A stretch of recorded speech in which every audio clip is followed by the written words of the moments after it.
We should not be accepting packages of ideas intact, fully formed, and using them to drive the way we behave towards one another. That was part of the human story, but we need to move on from that. I mean, it's a very dangerous situation in a very complex modern world with billions of human beings on the planet to have these kind of energies being generated where certain groups of people are saying, we are absolutely right and you are absolutely wrong. We are superior. You are inferior. This is a very, very dangerous path that we're on, and it needs to be changed. Personally, I know this is not a comment that will go down well with many people, but I am strongly opposed to nationalism. I don't see any virtue in nationalism. It is an accident of birth, which nation you were born in. It was nothing that you did for your own merit. You didn't earn that. You were born by accident in a particular nation. Why should we automatically feel that other people who were born by accident in that particular nation have something special in common with us and that we together are a group who are much more important than other groups of people?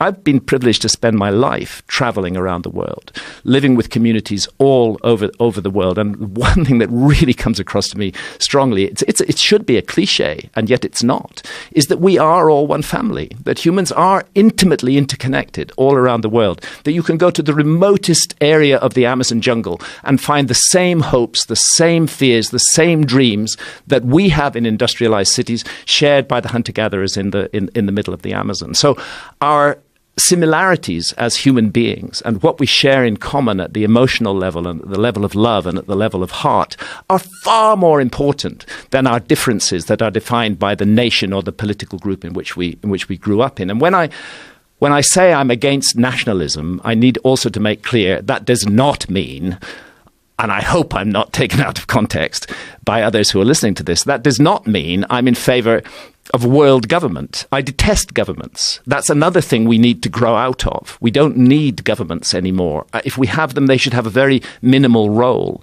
in our society. I think it's possible for the human race to relate as one family without leaders and governments who are exploiting the worst aspects of our character, the lowest common denominator of our society, deliberately encouraging fears and hatreds and suspicion. What responsible leaders should be doing is encouraging love and unity, and their failure to do that, in my view, disqualifies them from the leadership role entirely. And that's why I've often said I would like to see a situation in which no head of state can be appointed to that position unless he or she has first had 12 sessions of ayahuasca. That would be the condition.